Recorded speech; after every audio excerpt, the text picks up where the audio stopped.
Assalamualaikum warahmatullahi wabarakatuh. Perkenalkan, nama saya Salsa Nabila dari jurusan Pendidikan Guru Pendidikan Anak Usia Dini Universitas Sultan Ageng Tirtayasa. Di video kali ini saya akan menjelaskan tentang sejarah singkat teknologi pendidikan untuk memenuhi tugas mata kuliah literasi ICT dan media pembelajaran anak usia dini. Pertama, sejarah singkat tentang teknologi pendidikan. Teknologi telah berubah dari faktor periferal menjadi lebih sentral dalam segala bentuk pengajaran. Nah, untuk perkembangan teknologi, kita itu selalu membutuhkan sejarah. Karena dalam sejarah itu pasti ada pelajaran yang bisa diambil. Contohnya dari sejarah Paul Setter, The Evolution of American Educational Technology pada tahun 1990. Teknologi selalu terikat erat dengan pengajaran untuk meringkas perkembangan teknologi pendidikan dalam hal mode komunikasi utama, yang tujuan utamanya untuk komunikasi. Nah, pada pembahasan pertama yang akan saya bahas adalah komunikasi lisan. Apa itu komunikasi lisan? Komunikasi lisan adalah salah satu cara paling awal dari pengajaran formal. Teknologi telah makin banyak digunakan untuk memfasilitasi atau membackup komunikasi lisan. Contohnya seperti zaman dulu, seperti zaman kuno, cerita rakyat, sejarah, dan berita itu ditransmisikan melalui komunikasi lisan. Dan bagi orang Yunani kuno, pidato adalah ucapan sarana yang digunakan orang untuk belajar dan meneruskan pembelajaran. Tapi ada pendapat lain dari Raja Mesir. Menurut Raja Mesir itu, tulisan itu akan menanamkan kelupaan dari jiwa seseorang. Karena apa? Karena mereka akan mengandalkan tulisan, bukan mengandalkan pikiran. Menurut Raja Mesir itu, menciptakan ingatan itu bukan dari dalam diri mereka sendiri, tetapi melalui simbol-simbol eksternal. Ceramah berasal dari bahasa Latin yang artinya membaca. Nah, setelah itu ada papan tulis. Papan tulis digunakan di India pada abad ke-12. Nah, selain itu, pada Perang Dunia II, Angkatan Darat Amerika Serikat juga menggunakan proyektor overhead untuk pelatihan. Penggunaannya menjadi umum untuk mengajar. Nah, setelah itu ada telepon. Telepon berasal sekitar tahun 1870-an.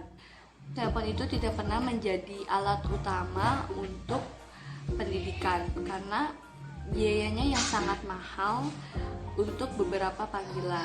Nah, yang kedua, selain komunikasi lisan, ada komunikasi tertulis nih. Teks atau tulisan dalam pendidikan juga memiliki sejarah yang sangat panjang. Bentuk komunikasi tertulis mudah diakses, dapat direproduksi tanpa distorsi, lebih terbuka untuk analisis dan kritik daripada sifat sementara bicara.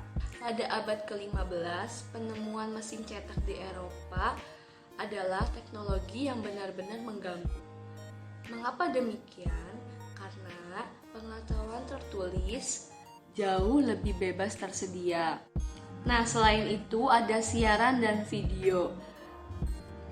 BBC atau British Broadcasting Corporation mulai menyiarkan program radio pendidikan untuk sekolah-sekolah pada tahun 1920-an. Nah, kemudian televisi pertama kali digunakan dalam pendidikan pada 1960-an untuk sekolah dan untuk pendidikan orang dewasa umum. Program televisi dan BBC yang terlibat adalah terutama pada komunikasi lisan. Program televisi tidak menggunakan ceramah, tetapi lebih fokus pada format umum televisi. Misalnya dokumentasi proses dan kasus atau studi kasusnya. Nah, pengguna televisi untuk pendidikan dengan cepat menyebar ke seluruh dunia pada tahun 1970-an dan mulai dipandang oleh orang-orang, terutama di lembaga internasional seperti Bank Dunia dan UNESCO. Nah, India juga telah meluncurkan satelitnya sendiri yang bernama INSAT. Mengapa India meluncurkan? Karena pada awalnya untuk memberikan program televisi pendidikan yang diproduksi secara lokal di seluruh negeri. YouTube juga mulai dikenal orang pada tahun 2015 dan dibeli oleh Google pada tahun 2006. YouTube semakin banyak digunakan untuk klip pendidikan singkat. Kemudian Apple pada tahun 2007 menciptakan iTunes untuk menjadi portal atau situs dapat dikumpulkan dan diunduh secara gratis oleh penggunanya. Perkuliahan tidak memerlukan perubahan pada mode kuliah standar. Dalam arti kembali ke komunikasi terutama dalam lisan yang didukung oleh PowerPoint atau bahkan media papan tulis. Dengan demikian, komunikasi lisan tetap kuat saat ini dalam pendidikan. Nah, selanjutnya ada teknologi komputer. Pembelajaran berbasis komputer.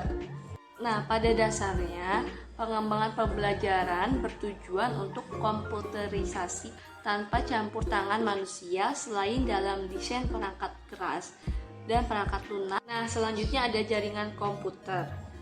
AirPan di Amerika Serikat adalah jaringan yang pertama kali menggunakan protokol internet pada tahun 1982. Nah, ada 2 universitas yang telah menggunakan jaringan komputer. Yang pertama adalah University of Guelph di Kanada, dan yang kedua ada Universitas Terbuka di Inggris. World Wide Web secara resmi diluncurkan pada tahun 1991. World Wide Web pada dasarnya adalah aplikasi yang berjalan di internet yang digunakan pengguna untuk membuat dan menautkan dokumen, video, atau media digital lainnya tanpa perlu transkripsikan semuanya ke dalam beberapa bentuk kode komputer. Browser web pertama yaitu Mosaic. Nah, selanjutnya adalah lingkungan belajar online. Pada tahun 1995, web atau yang disebut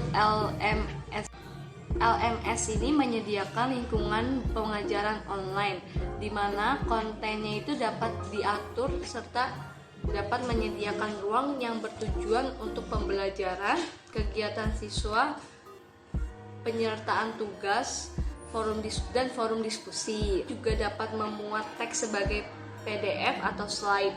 Nah, selanjutnya ada media sosial. Media sosial adalah subkategori teknologi komputer. Media sosial mencakup berbagai teknologi yang berbeda, termasuk blog, Wikipedia, video YouTube. Nah, yang paling terakhir ini adalah pergeseran paradigma atau perubahan paradigma. Dapat dilihat bahwa pendidikan telah mengadopsi dan mengadaptasi teknologi dalam jangka waktu yang lama. Nah, untuk itu kita harus terus belajar untuk perkembangan teknologi selanjutnya agar kita selalu siap dan selalu terlibat dalam perkembangan teknologi.